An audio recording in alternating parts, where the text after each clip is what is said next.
And welcome to another edition of Here Come the Irish. Vic Lombardi and Ryan Harris bringing it to you every Thursday here on this here internets, exclusive to members of the Notre Dame Giving Society. Ryan, I want to start by saying this. I've been watching Notre Dame football for the better part of 5 decades. And in my lifetime, that goes down as a, I guess, top 5 moment in my Notre Dame history, what I witnessed Saturday night in that stadium. I still get the chills even hearing you talk about it. It was just so fascinating. You know what I mean, Vic? It was just everything happened in that game. One of the things we said last week, Tommy Tremble has to have a good game in the receiving game. And in the first quarter, Ian Book hit him for what Pro Football Focus called the best play of the week. And then not only did you suffer adversity, but then you came back and won in double overtime. Ian Book's best game by far of his career. And listen, DJ Uiagalelei, he is a fantastic player. But to see the defense continue to step up, Jeremiah Wusu-Koromoa, the Nagurski player of the week right now. I mean, it's just everybody performed at such a high level, and that's what has to happen in big games like that. Well, the fact that you nailed that kid's name after so many I wouldn't say false starts last week. You got it down false now. Starts. Yeah, you got it down. And the roller coaster of emotions, this is why we watch sports, right? Isn't it? I mean, there were moments in that game, Ryan, where I'm saying, oh, my God, all right, in control. We're going to win this game, dominate. Oh, my gosh, that first run, well, this is easy. And then there's moments like where we can't build a lead. We can't take advantage. You're in the red zone 3 times, and all you get are field goals. What's going on here? Then they take the lead, and you're thinking, oh, great, it's over. And then they come. I mean, it's just unbelievable, the emotional bucket ride that I was on. I'm sure everybody watching. Well, how about Travis Etienne gets 6 total yards rushing in the first half, And I think everybody was happy after the first half, but they knew Clemson had come back the last 2 games in that second half. But I look at the growth that happened in that game. Michael Mayer had a false start in the first quarter on 4th and 1 in the end zone. And what does he do? He comes back and has a huge catch later. Ben Skoranek making a huge catch in overtime. In the fourth quarter on the sidelines. Ian Book fumbles and then comes back. And what I love, I got to watch him on Scott Van Pelt, which is, of course, a Notre Dame quarterback. You're going to be on Scott Van Pelt. But he said the most important thing Notre Dame fans should hear all season. And he said, at no point in that game did we think about losing. And I'm telling you, as a Super Bowl champion, Vic, that is how you build a championship team. You cannot let for a moment the idea that you are going to lose a game. The greats never do, and great teams prevail, as Notre Dame did last week. Better him than the rest of us, because I was horrified even until that final play when it's 4th and forever. And I'm thinking to myself, oh, my God, what's happening here? All these laterals. Is somebody going to get on the ball? Can somebody please get on the ball? That's the way we as fans watch games. And that, again, that's the beauty of sports. But let me say this, Ryan. I, for one, the most impressed I am about this Notre Dame team, this edition of Notre Dame football, so many times against these elite teams, right, these SEC or the Clemsons of the world, Notre Dame would line up, and you could tell early on this is going to be a tough one. But Notre Dame dominated the trenches of this game. And that was the difference this time around. It was that grunt work inside and, of course, the speed on the outside. I haven't seen that in a long time. It was really amazing. And that's one of the things, I mean, I mentioned to you last week, so many requests for interviews for radio stations and TV stations across the country. And some of them laughed at me when I told them that Notre Dame was going to win because of their offensive line and because of their defense. But that's exactly what happened. Notre Dame won the battle in the trenches. And I really credit Tommy Rees, offensive coordinator, for sticking with the run, even in overtime. And it was just an amazing team win. And really, everybody played a fantastic role in making it happen. So you saw the rankings. Notre Dame moves up to number 2. And I had some friends say, well, why aren't they number 1? What's going on here? I'm of the opinion, does it really matter right now? I mean, who cares, right? I mean, it would be nice to have that number 1 and to have it all lit up on top of what is it, Grace or is it Grace Hall where they fly the number 1? It'd be nice. I think so. But it doesn't matter till the end. Just get into the CFP. That's all that matters at this point. Get in there and really get through the ACC championship game, which Notre Dame is on pace to be in, and probably against Clemson again. So it's one of those deals where you're absolutely right. Doesn't matter the ranking, and that's what Notre Dame proved on last Saturday night, right? It didn't matter that they were ranked number 4. They beat number 1 Clemson. So it's one of those pieces where just focus on the game in front of you. And I'll tell you from watching the film, they're going to have their hands full with a capable Boston College team. They're not the number one team in the country, but they're capable. And former Notre Dame Irish quarterback Phil Jurkovec, who's also going to be playing for Boston College. Make no mistake, when you play your former team, you put a little extra mustard on that sandwich. Well, you're making me go there early, and I didn't want to go there. But 1993, I attended Notre Dame, Florida State. I saw that wonderful game between the Irish and then number one Florida State. It was late in the season. Notre Dame emerges victorious. Notre Dame moves into the top spot. And what happens the following week? Boston College comes to town, hits a 41-yard field goal to win that game at the buzzer.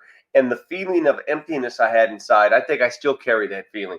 What does a team do now to make sure you're not too high on the game you just won? You got to have a really hard practice coming back after that game. And I know Coach Kelly and the coaches put them through that.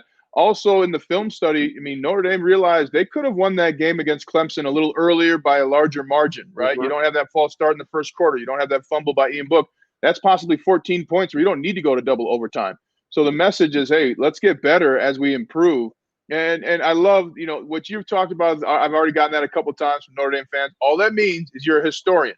You don't predict the future. That's for Miss Cleo. She does that. You can call her anytime. But it's good to know your history, but not all the time does history repeat itself. And I really believe this is a different makeup of any other Coach Kelly team that we've seen so far. Does it matter where this game is being played this week? Does it matter at this point, given the fact that you just beat number one? Well, it's good to go on the road as a team because you just get to bond a little bit. You get away from the distractions. I mean, think about it. If you're at Notre Dame, even with students taking off this week from campus, you're going to have family that are going to come to the game and things like that. A lot less family comes to away games. You get to spend more time with your team. And when we travel for the radio, we often stay in the same hotel as the team. And I can tell you, those guys love being around each other. They joke with each other on the elevators. They're always on time. They're always, where they need to be. And so it's really fun to see them enjoying this journey because I can tell you, when you get to the end, no matter how it ends in a championship or not, you're going to remember and miss the times they're having right now. And nothing's better for a team than getting on the road, getting away from distractions, and really focusing in because they have nothing else to do in Boston. Yeah, all right, we'll go deeper on Boston College later in the show, but just on the surface, when you study that team, what do you see? What kind of characteristics does Boston College have?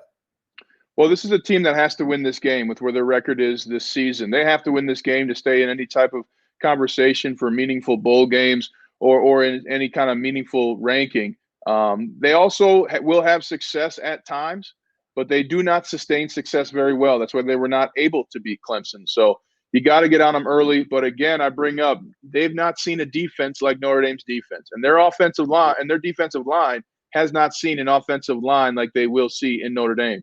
Vic, I can run over you 10 times. And about the third time, you're going to start making business decisions, right? That affects people. And you're going to see that yet again this Saturday. All right. Before we get to the recap of Saturday night's craziness, 47-40. I mean, who could have predicted 47-40 for crying out loud? Before we get to that, I want to add a couple more things.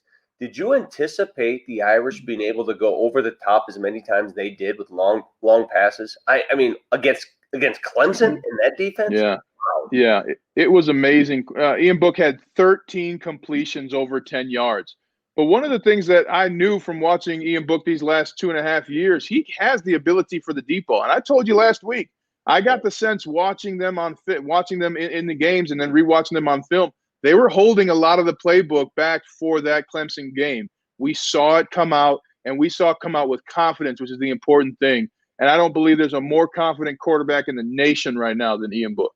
He won that in part with his feet, too. And that's what made, I love it when it's a run play and you know that he's going to run the ball. And he did it so effectively against Clemson. When your quarterback can pick and choose and run the way he did, it opens up so many more opportunities, doesn't it? It really gives you a 12th man on the field. And I learned that playing with Tim Tebow. And one of the plays I can think of, I believe it was the second quarter or the first quarter, Ian Book takes the ball and they use Kyron Williams as a fullback, right? We're going to interview Mark Edwards here in a little bit. Yeah. And he was a real fullback. But one of the things that happens like that, the linebackers are going to naturally go to Kyron Williams, who typically handles the ball. So the block's going to come to him. And Ian Book was able to read it and run. And he's his best when he runs early in the game. I credit Tommy Reese for realizing that, calling those plays.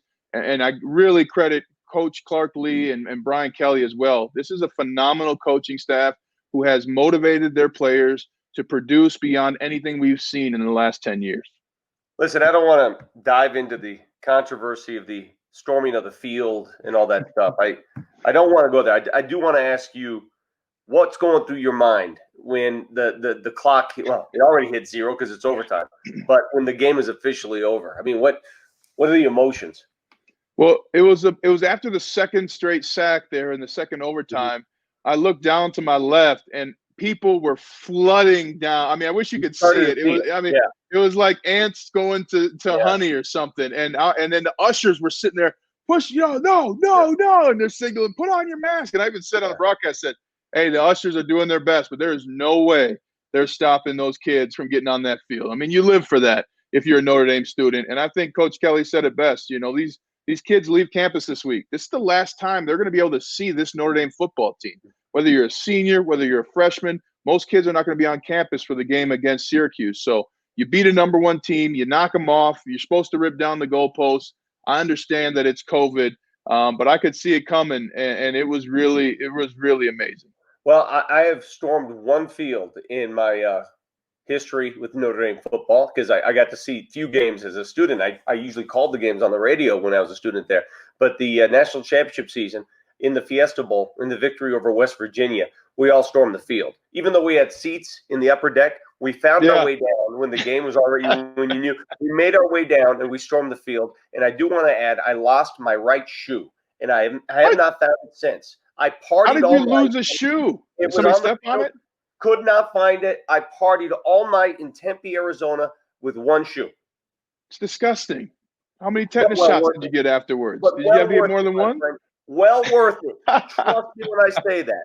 All right. But see, you're remembering that now years later. And that's what you'll remember. And hopefully everybody stays healthy. And that's part of being a college kid. Yeah, I hope so too.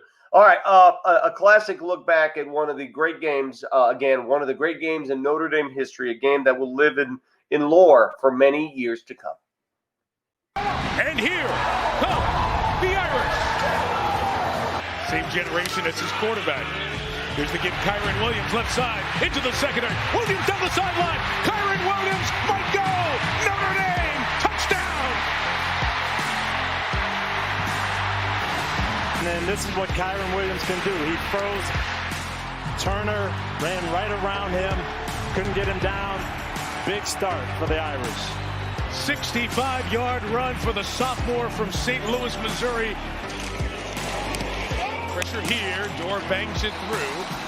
8 points you leave on the table against a great team. Oh, on the top, it's in the hands of a Wilson Paramola. Oh, will score! Touchdown! Bouncing off of ETN into the arms of a Wilson Paramola for the second straight week. A running play to ETN turns into an opponent's touchdown. Man coverage. Uiagalelei fires complete. Rogers lost the ball. It's on the ground and picked up by Nick McLeod. For the moment, it is ruled a catch and a fumble. An Irish ball at the 25. But I'm sure there'll be conversation and a long look at the replay booth. 45-yard field goal attempt. Come for the block. They got up to get some leverage on it, but Dorr with great height. True freshman, second game. Book back at it. Book takes a shot downfield towards Javon McKinley, who brought it in. Oh, that's a catch. That's spectacular for the lead. Out of the hole to Bramlett. Dorr knocks it through and goes pressure. Here they come with 5. It's picked up, and Book's going to take that shot. Downfield, Avery Davis, 20. Davis, 10. First and goal for the Irish at the 5. Third and goal for Notre Dame. And Russ playing coverage. Book on the roll. He throws end zone, and it is caught for the touchdown. The blocking, the tight ends on that side. To the goal line and in. Kyron Williams for a Notre Dame touchdown. Second and goal for the Irish out of the timeout. Williams right to the right side. Powers to the end zone. And Kyron Williams scores again. The Irish can knock him off on this snap. Russian three. Dropping eight. Uyangalele steps up. Loads and throws. It's caught. It's pitched backwards. Up in the air. It's on the ground. Still in Clemson's hands. And now it is down. It is over. And the Irish have knocked off #1 Clemson. Well, those highlights will not get old. So many great performers, and you got to see there. Not only did Kyron Williams run fantastically in that game, also was fantastic in pass protection. Just an amazing performance by everyone. I can't wait to see what happens this week. And to go over this week's defense, please welcome Aiden Thomas from The Observer. Aiden, man, have you caught your breath yet since last week? I don't think I'm going to catch my breath for a little while. I don't think I've ever watched as many highlight videos for a game that I watched live as I have this week. I don't think I've gone a day without at least trying to rewatch some highlights. I mean, best sporting event I've ever been at in my life. I was in the booth, but you were the student. Everybody wants to know, what was it like to be a student in that game? I mean, it was insane. I was texting my brother beforehand. He's out on the West Coast and watching the game. And I was saying, like, I've been waiting for this game for 2 years. I mean, as soon as I got into Notre Dame and I'm looking at future schedules, I'm waiting for Clemson to come. And then there's obviously the worry that I'm not going to be in the stadium. And then we get to be in there mostly distanced. And then, I mean, just the game we just really wanted it to be a good game. And it ended up just being just an instant classic from scoring on the first play of the game. It was just like that different feeling of like, hey, maybe Notre Dame's actually going to be in this one. And then, right down to the end when you're pressing down and getting ready to storm the field, it was just absolutely electric from start to finish and just an amazing experience. Well, Aiden, that's it. No more Clemson talk. On to Boston College. What is Notre Dame going to face against Boston College's defense? Yeah, absolutely. So obviously BC is under Jeff Hafley this year, new head coach, and he brings his defensive experience from being the defensive coordinator at Ohio State. And so he's been leading a pretty decent BC defense. They've got a lot of experience, and they've been, I believe they rank 38th in points allowed per game. And so they're pretty good. They've definitely BC's, especially Notre Dame coming off of the big win, they're going to have the confidence to go at them. But BC's definitely got a lot of guys. Some of the guys to look for, Max Roberts and Max Richardson are both. Max Roberts is defensive end. Richardson's a linebacker, and they find themselves in the backfield a lot. They've combined for 13 tackles for loss, for 8 sacks. They forced a couple of fumbles. So those are the guys that Notre Dame's going to have to keep an eye on with that O-line to make sure Book stays protected and Kyron Williams and company get some lanes to run with. When you look at how this defense has been attacked, what's effective against this Boston College defense? What's been interesting facing the BC defense is that a lot of different things have worked against them. They tend to sharpen up against one area. We saw against Clemson, they more or less kept Etienne in check on the ground, but then Etienne absolutely killed them out of the passing game in the backfield. And so I would look for Kyron Williams to get involved on that front. Maybe, I'm sure they'll use Williams on the ground, but I'd say using him as a receiver out of the backfield is going to be an effective weapon. Against Virginia Tech, we saw Virginia Tech go with the QB run was hugely effective. Hendon Hooker ran for about 170 yards on them. But they also rank 118th out of 123 teams in 20-yard plus plays given up. And so they've given up 27 plays of 20 yards or more this year. And so that's something when you're in Notre Dame and you've opened up the playbook and shown that you can hit those deep passes and Kyron Williams can run forever. You're going to be looking for those explosive plays to really put the game away. Aiden, man, I am so impressed with how much you have just dove in and just grown in giving us some insight into the future opponent. You sound like an NFL scout. I hope you're having as much fun as it sounds, my friend. Absolutely. Well, we'll talk to you next week. All right. Thanks, Ryan. Thank you. Next, let's go to Coach Kelly and the press conference about the focus it will take to beat BC this week. Great challenge this week with Boston College. Coach Hafley's done a great job, and you can tell watching this team, they play hard, very gritty, tough team, well coached. It's going to be a great challenge for us.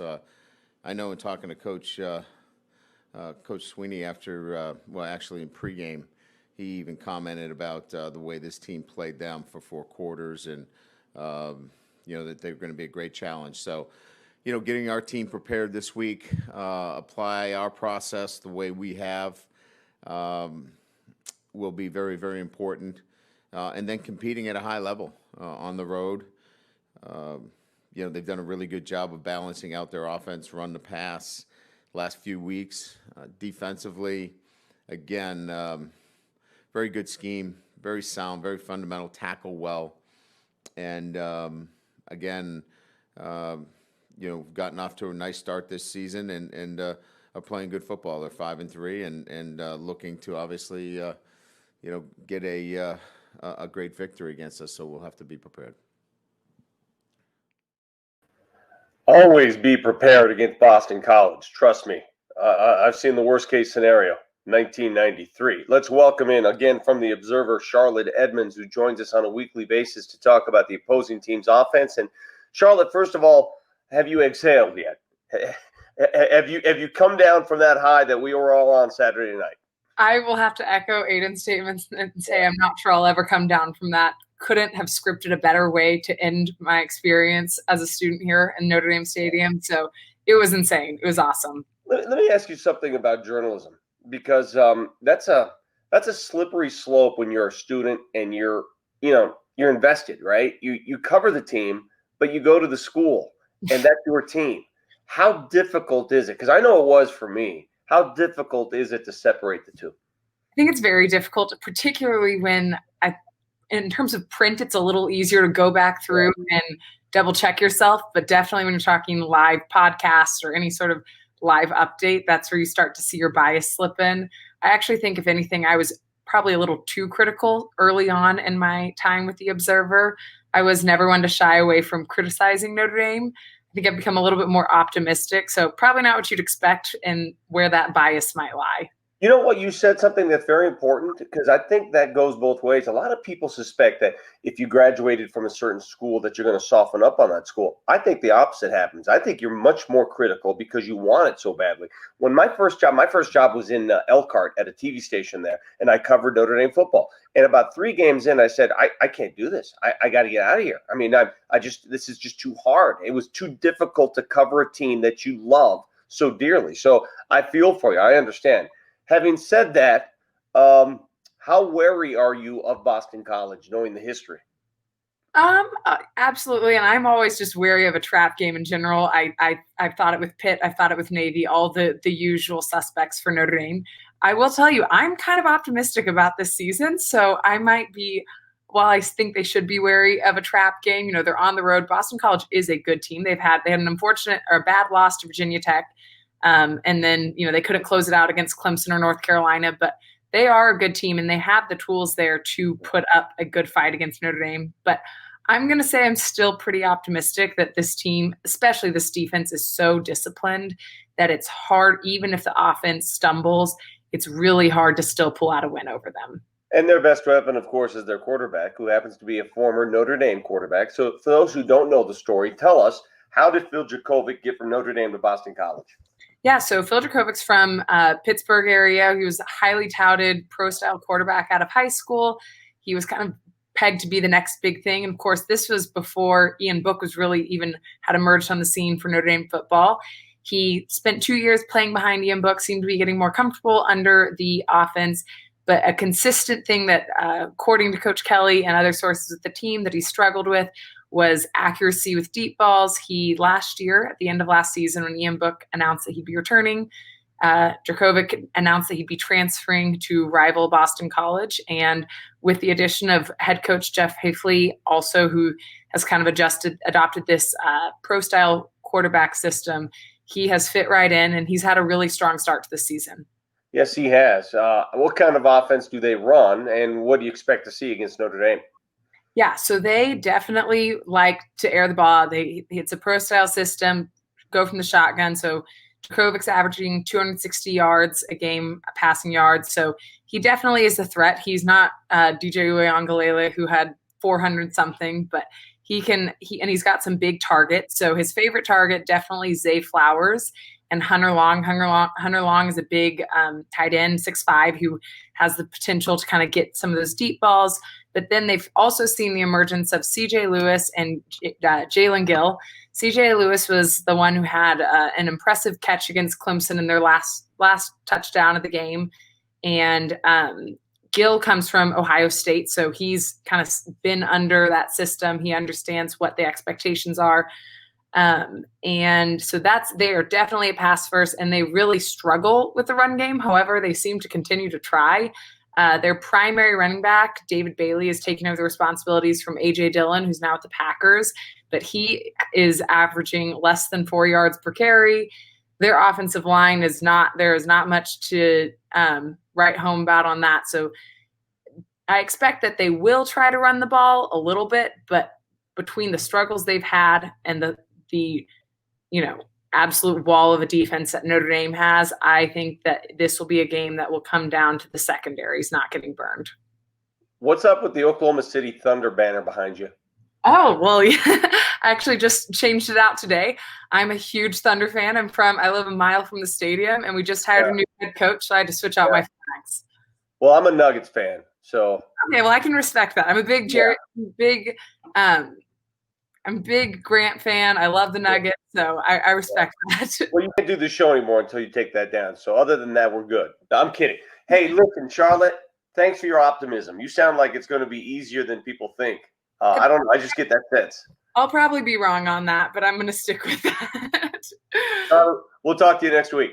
Thanks so much. Appreciate it, Charlotte Edmonds. Now we'll go back to the Boston College head coach, who has the unique experience of having to play two really good teams in a span of 3 weeks. Boston College almost upset Clemson. We watched that game, obviously.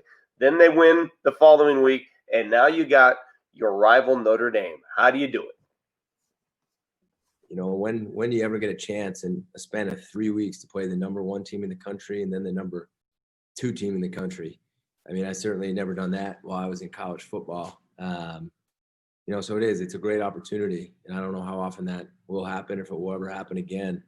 So we're excited, certainly after watching, Notre Dame, the other night knock off Clemson. We're excited now to get an opportunity to play them. Just watching them on film now a little bit more rich now that I've had time. Obviously, Coach Kelly's done a really good job building this thing. You could see it. Guys are playing confident. They're big. They're physical. They're strong. It's another team that, I always look at. Do they have really good players? They do, right? Just like Clemson did. But they're well coached. And that's the difference. There are a lot of teams that have really good players. But just like Clemson, they're a team that has really good players, but they're very well coached. 2 good schemes, 3 good schemes, offense, defense, and special teams. And then fundamentals and technique are really sound, and which is why they won the game and which is why they're the number 2 team in the country. So, Rich, I don't know if it will ever happen again, but we're excited, and we'll do the best that we can.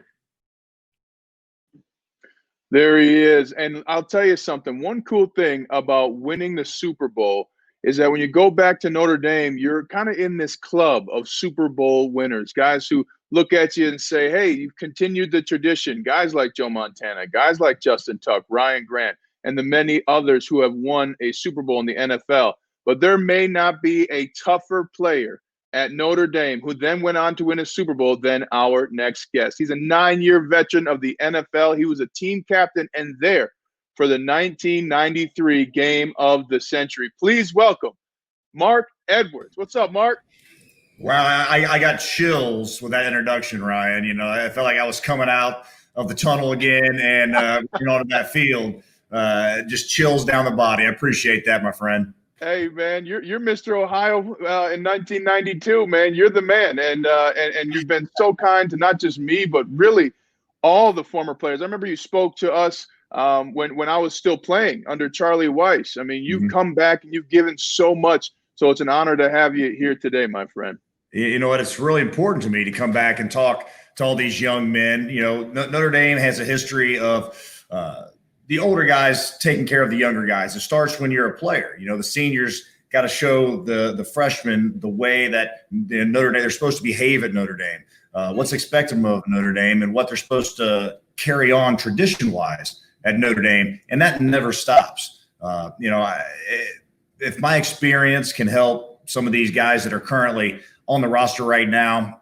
My experience going through the draft process, the experience going through finding an agent, things like that. I'm going to come back. I'm going to tell them what my experiences were. So hopefully it's going to help them through that process as well.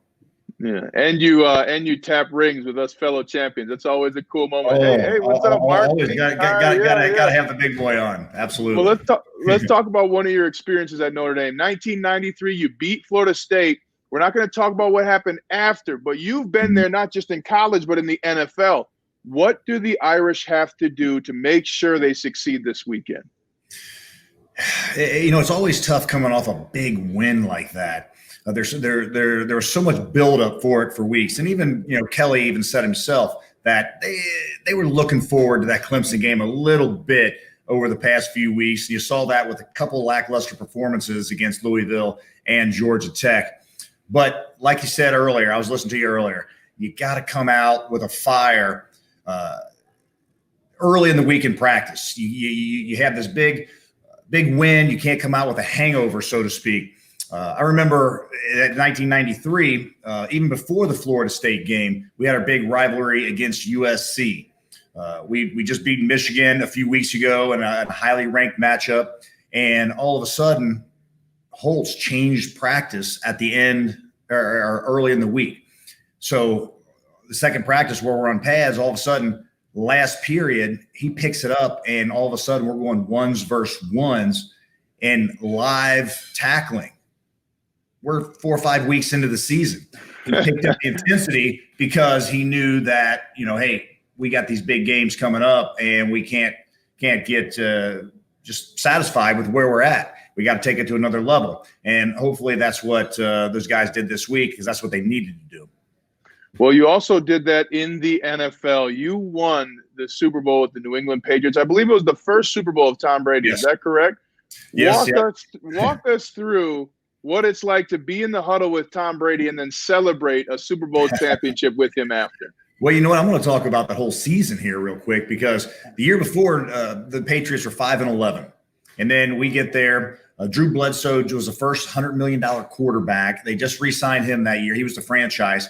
We're 0-2. He gets hurt at the end of the second game against the New York Jets. Mo Lewis hits him, and he knocks him out, pretty much for the season. He comes back late in the season, but in steps Brady. We're 0-2. We just lost a franchise quarterback. They went 5-11 the year before. I think we're going winless, right?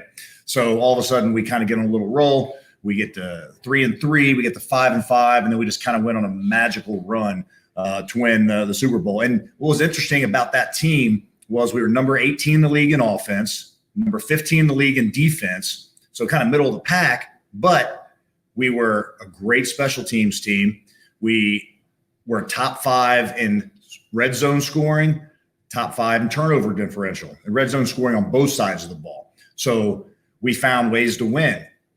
Every game from about game 10 on, we scored either a special teams or a defensive touchdown in every one of those games, except the Raiders game, the Snow Bowl. But it was just a great, great group of guys. And at that time, we didn't ask Tom Brady to win the games for us. His typical line that year in 2001, he'd throw for 200 yards. He'd be 16 out of 22, 200 yards, 1 touchdown, no picks. We'd run for 150 yards, and we'd play great defense and special teams, and really great in the red zone particularly.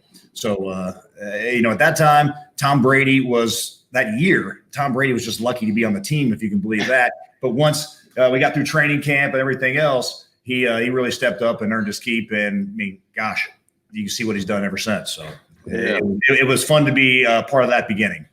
Well, you are part of the tradition of excellence at Notre Dame. Final question for you. What are some of the memories that you think about often when you think about playing at Notre Dame? It's my former teammates, the times in the locker room, the times in the dorm, the times in training camp. We were the first group ever to go to Culver for training camp. And this is back before air conditioning and all that other stuff at Culver. We talk about sleeping in the skating rink, in the ice rink at Culver, because it was the only place that was cool.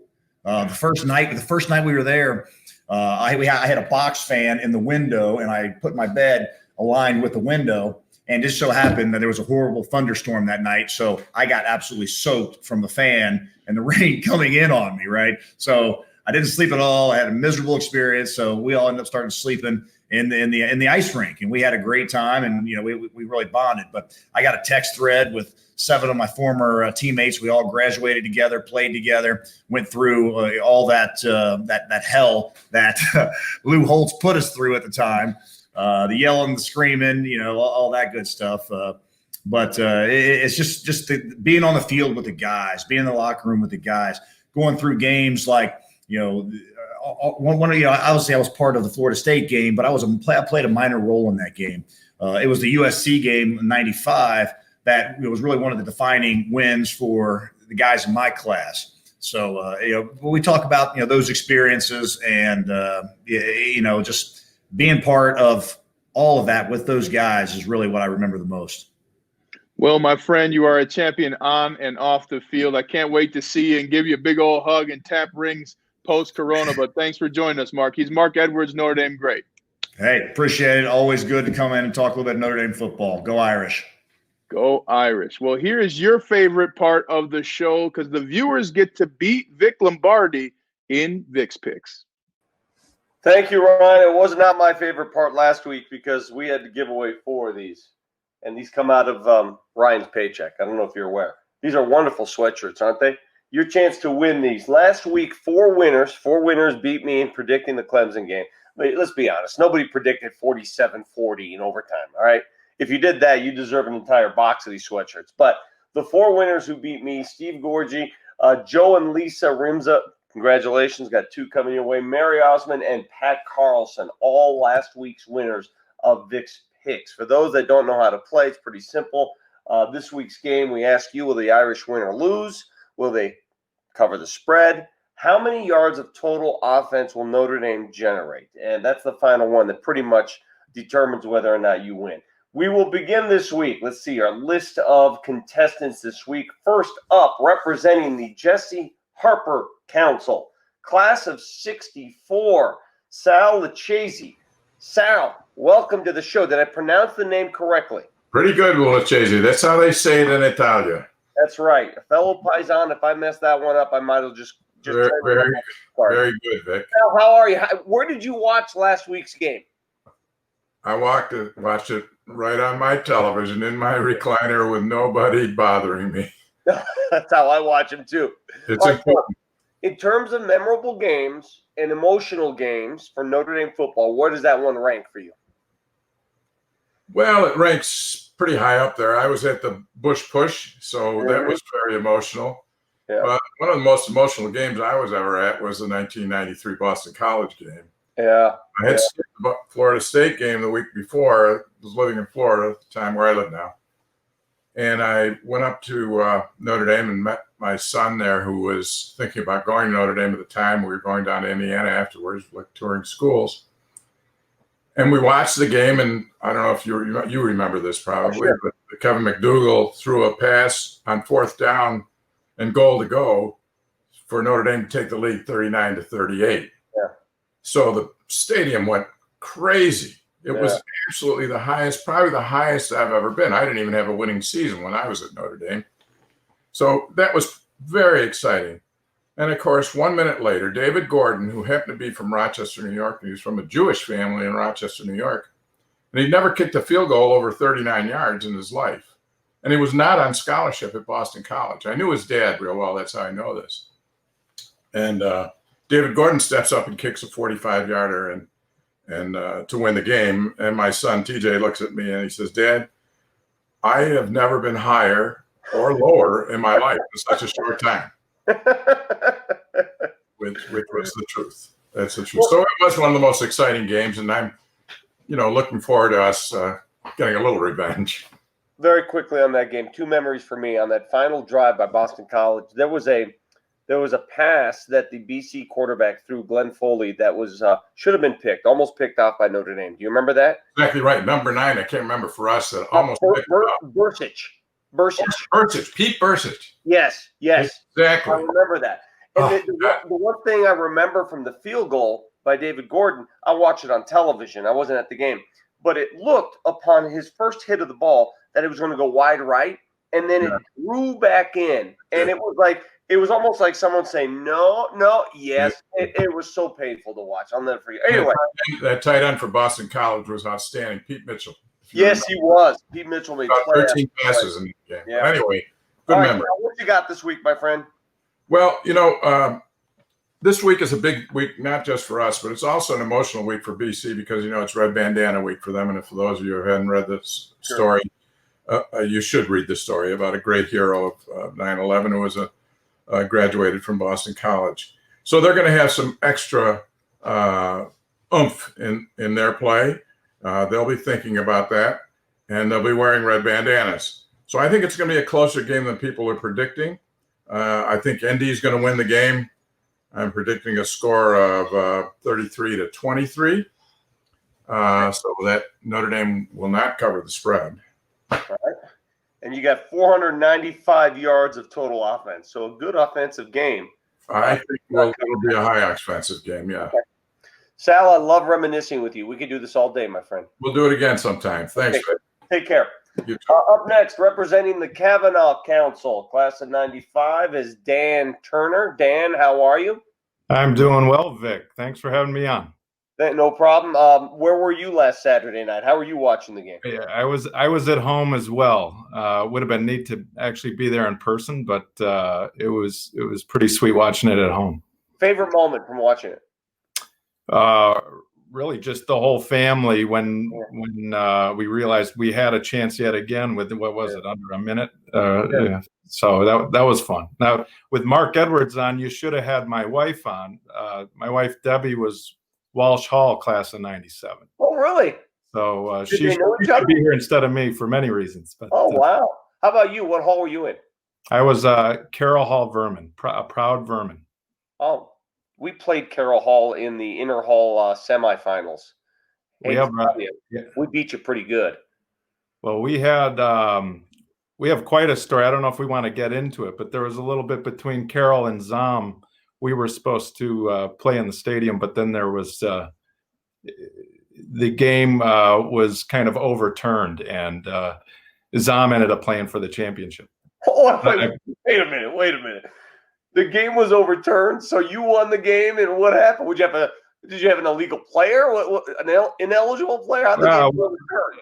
Obviously, from our point of view, nothing was wrong with anything we did, and that's true. But Zom has a different take. But Carroll Hall, we were almost at Holy Cross across the street. So we had some Holy Cross guys in the dorm, and it was a dorm football game, so they were on our team.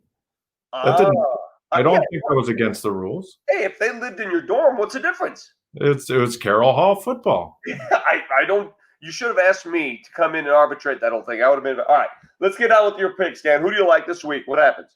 Of course, Notre Dame. Okay. And I think the score 37-13 is what I got. 37, relatively easy. Of course, they'll beat the spread, and total yards. I figured we beat Clemson last week. I think this is one more yard than Clemson put up against them. So I figured Price is Right kind of bidding here, and we're better than Clemson. All right, Dan. In my eyes, you will always be the victor over Zalman.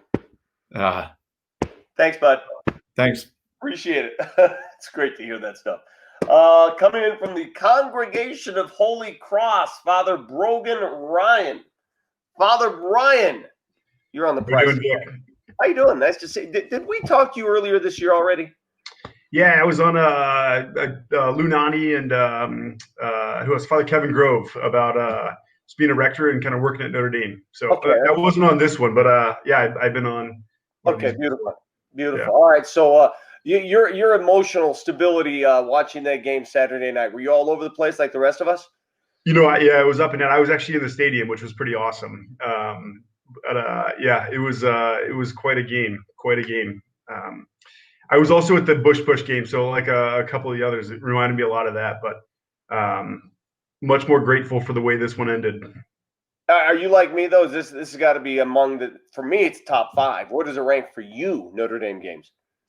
Yeah, I'd say. I mean, I would put it up for sure there with the Bush game, probably over that. I mean, part of it's just where this semester is on campus, and the kind of catharsis for students, and that it was an awesome moment, to be honest with you. It was a really, really awesome moment. Yeah, being there must have been something, but I could tell you the ratings on NBC, the highest ratings in years. And that was a very busy night in this country, if you recall. So people had their eyes glued on that game, especially for a game that started on NBC, went to the USA Network, and then returned to NBC. That was a huge audience.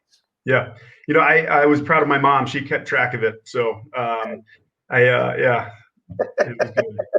If mom can handle that remote, my mom and dad call me all the time, wonder what channel the stuff's on. Exactly. Right. What channel is it going to? Yeah, exactly. I mean, I'm used to it. Father, what do you got this week?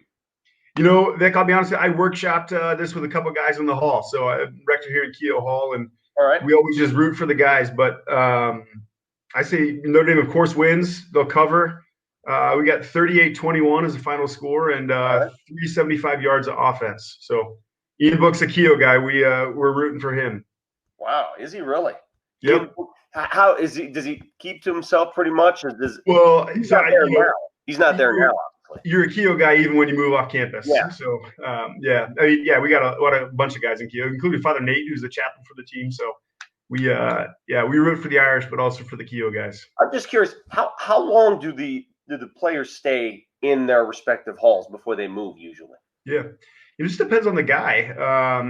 Ian was here for 3 years, and we had just a bunch of guys here last year. Jack Lamb, Hunter Spears, George Tackett, Jack Kaiser. Wow. Ton of guys. So just depends on the guy. Someone moved to different halls with their friends or with other players, but it's really awesome. They plug right in with the rest of the guys, which is neat. That's a special thing about Notre Dame. They live amongst us. That's great. Father, thank you very much for your picks. Hope you win. All right. Thanks so much. All right, take care. Coming in now, representing the Soren Society, class of 78, Jim Leonard joins us on Here Come the Irish. Jim, how are you? I'm good this evening. Thank you. Yourself? I'm very good. So be honest, when Clemson took the lead late, what did you think Notre Dame's chances were at that point? I'm always an optimist. There was enough time. That was my biggest concern, was there going to be enough time to score? And I was actually rooting for them to score early. I was like, just get it out of the way. Get in. Give Notre Dame time to get back down the field. That's the way I was looking at it. Yeah. All right. Give us your picks before we get into more detail. Sure. The Irish win. They cover. I got it at 34-17 as the score. And I think we're going to run the ball on them. I got 485 yards. Wow. Okay. So across the board, you make it look easy. Do you remember that Notre Dame Boston College game in '93 we've talked about on this show? Do I remember it? Probably. Can we give you any specifics? No. How often do you get back for games? Obviously not this year. I'm a season ticket holder, so I'm back for the games. So that doesn't. So deep down, when you saw that game, how much did it hurt not being there? It's hurt all year not to be there. It's the weather's been so nice for all the games. It's just hard to sit at home and watch it on TV when you know you could be there. And I've been there on rainy and snowy and cold days too, but it would have been a nice night to be at school. Yeah. By the way, how different is this? Because I've been there. When they made the alterations to the stadium, how different's the feel now with the stadium and all the buildings surrounding the stadium versus maybe 20 years ago? Well, I've actually got a model that I keep on my desk at the office of the old stadium before they added the second level and now both end zones. It's still a nice feel. My seats are up high, so you get to see the dome and you get to see the church. You get to see the sunset. It's a beautiful setting for games. Oh, that sounds great. It would have been beautiful to watch it Saturday night from those seats, but maybe next year. Hey, Jim, thanks for your picks. Appreciate it. Good luck to you. Thank you. All right. We are going to move over to the Order of St. Thomas More and Meredith Holland, who joins us from the nation's capital. Meredith, welcome to Here Come the Irish. How are you? Good. How are you? Good. The last time you've been to a Notre Dame game, when was it? Just last year. So. Oh, okay. So you were there. That pretty recent. Yeah. So how many people did you watch last week's game with? Just my fiance. So just at home with him. Who's more passionate, you or your fiance? He's probably more passionate about football generally, but he's a Notre Dame law grad, but a Pitt undergrad. So he goes back and forth. But he roots for the Irish as long as they're not playing Pitt. So. Okay, I was going to say, when the Irish put that 45-3 thumping earlier this season, you ruled the roost at that point. You can say whatever you want. It was all good on my end, yeah. All right. What are your picks this week, Meredith? So I've got Notre Dame winning. I've got 31-24, so not going to cover, but 465 on the offense.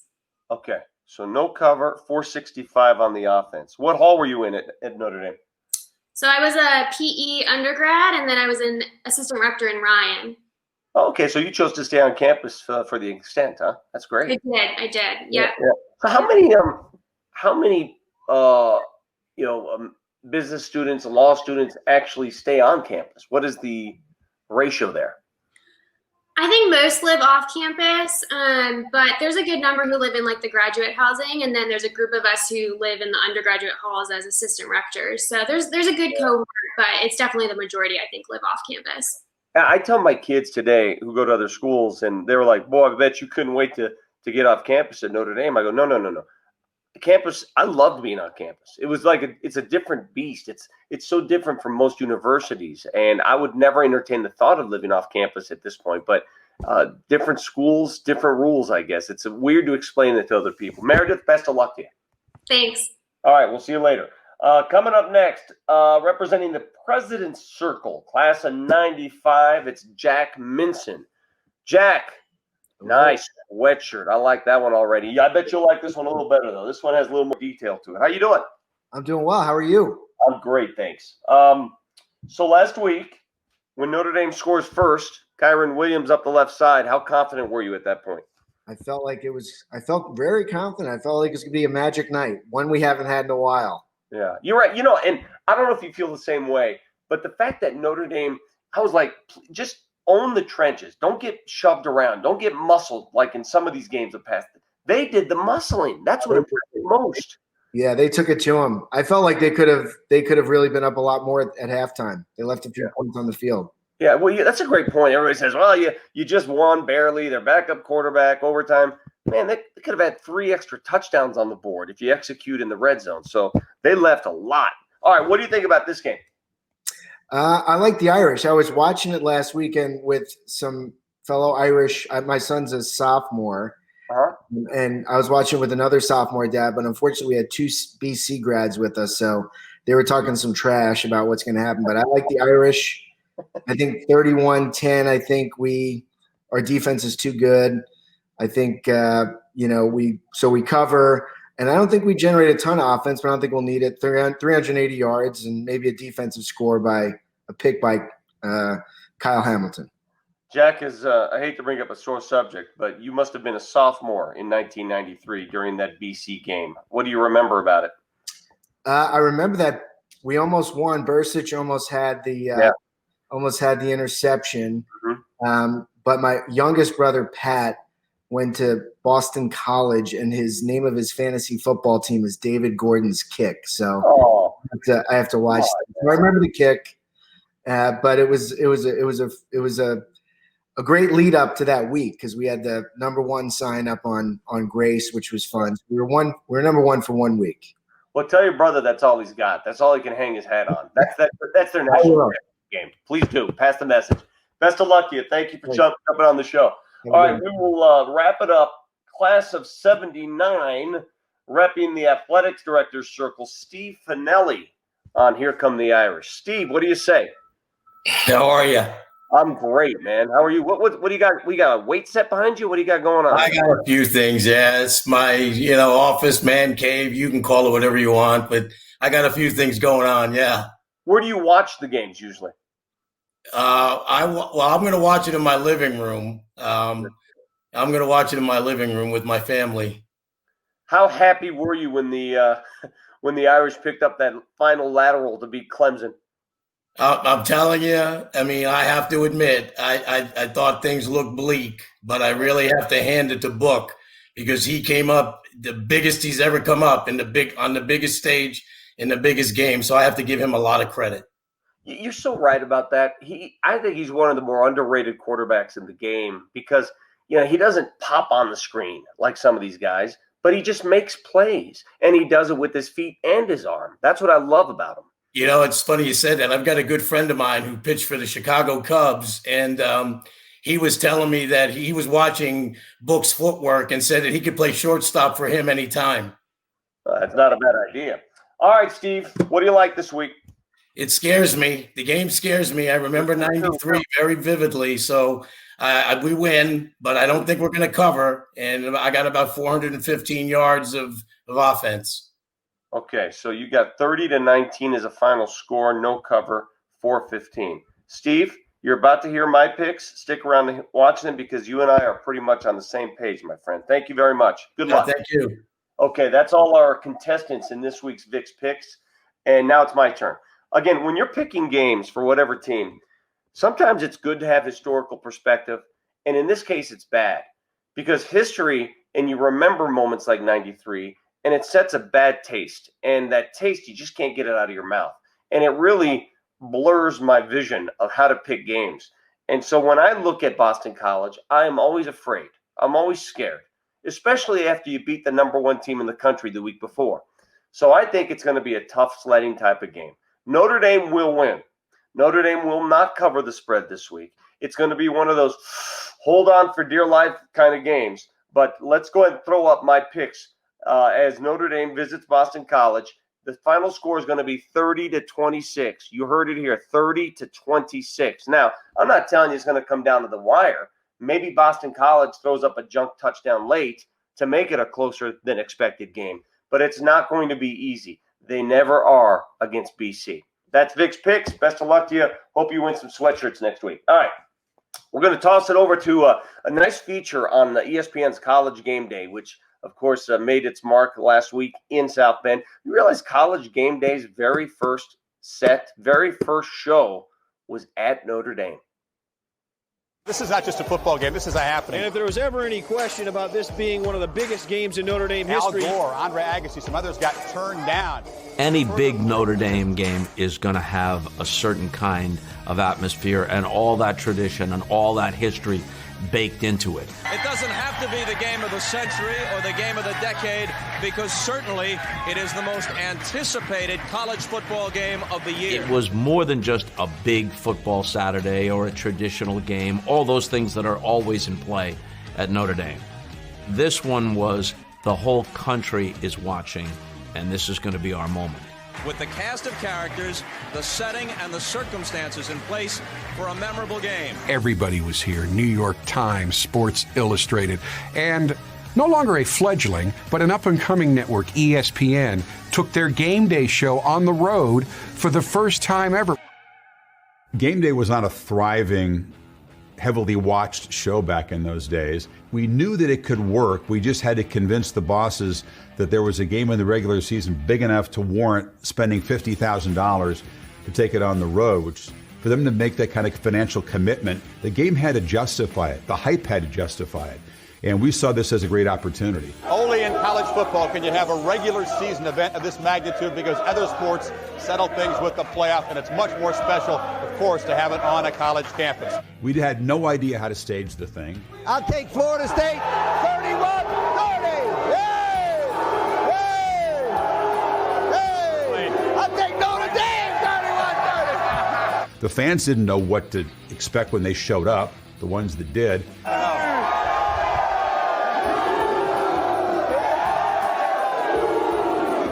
We had no clue what was involved in putting together a road show. And thankfully, management bought in and said, let's try this. That game sort of provided the impetus to make the financial commitment to take game day on the road for the first time. It's tough to not be influenced by this environment here. You're pretty sure that Florida State can cope with the mystique and cope with all the aspects of playing a game in Notre Dame until you get out here and until you see the pep rally and the spirit. And all of a sudden, I know you wanted to change your pick. Oh, that's so cool to see. Chris Fowler, before Reese Davis, was the guy who ran that show. And I got a little chuckle, Ryan, because you know a little bit of inside TV. When he said it cost them $50,000 to throw the show on site. Today, $50,000 may get you food and drinks. Yeah, maybe a digital Twitter, a Twitter pregame show. How many times did Fowler say commitment, though? I mean, he said commitment 100 times, but that's really cool. And players love game day, too, because as a player, when game day comes to your campus, you feel like the whole world of college football is there, and it does make a difference, and it prepares you for the moment you're going to enter. And the fact that they were able to pull it off this season, even last week in Notre Dame, is pretty special. I mean, listen, the guys have to sit apart. You cannot have fans with signs behind you. That's my favorite part of college game day. It's the fans behind the actual announcers. The signs that they come up with, they're so creative. They're so good. All right, so let's get into Boston College a little more. You've been studying up this week. What do you see, if anything, that scares you about BC? Phil Jurkovic's pretty good on third down. He's thrown at about 64% completion percentage on third down. And that's something where Notre Dame's really been one of the best teams in college football. So if they can get Phil Jurkovic to be uncomfortable, from the pass rush and start to get inconsistent on third down, I don't think this will be a tall task for Notre Dame. They do have to weather a storm to begin. There's going to be some Paisley uniforms that BC is going to be wearing. It's going to look super weird. They're going to be, jacked up because they get the opportunity to now beat the number 2 team in the country. So this is the first time Notre Dame's really had that high of a target on their back. And so they'll have to weather a storm, but I believe Notre Dame will win handily. Offensively, what do you expect the Irish to do in this game? What style of play? Do you over the top again or just mow them down with the run game? I think people are ignoring the fact that Notre Dame's been scoring 30-plus points the last 3 games. They have found their groove, and it starts with Kyron Williams and that offensive line. It ends with Ian Book making plays downfield. I really think they'll score again 35 to 42 points, and I think Boston College is going to be the latest victim of Clark Lea's defense. My goodness, you guys are making it sound too easy for me. This almost scares me a little bit. I don't like you like this. You got to feel good. You got to believe. Why be a fan if you don't believe? You're the Notre Dame faithful, Vic. I mean, you know how to pray. You know how to believe. Because the pain that Boston College caused me in '93 still lingers deep inside. That's why. It's a different year, a different team, and I'm telling you, this team has a shot at winning the national championship. Man, I hope you're right, buddy. I really do. Ryan, it's been a pleasure. We've yet to lose with this show on tap. We've yet to lose a game. We're undefeated. We're undefeated. Yes, we are. Until next week, from my friend Ryan Harris, I'm Vic Lombardi. We'll let you go now with a musical performance from the Undertones. 1, 2, 3, 4.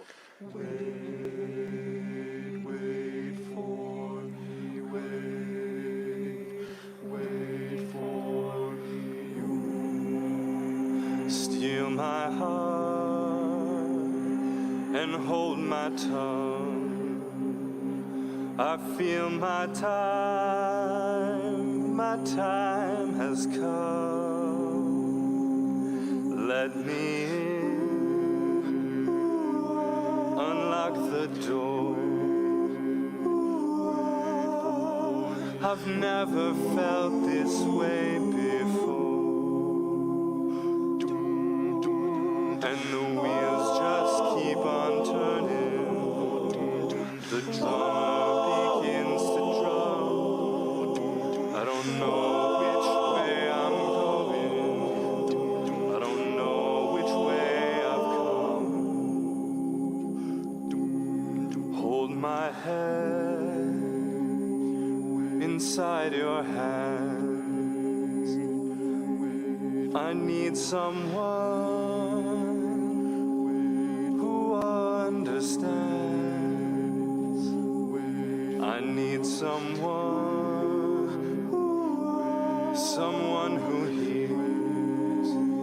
For you I've waited all these years. For you I'd wait till kingdom come, until my day.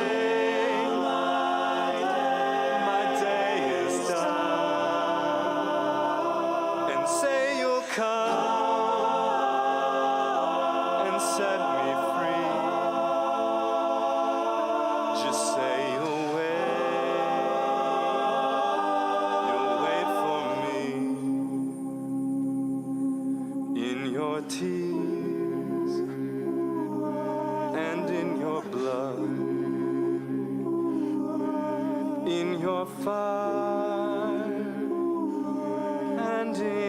a flood.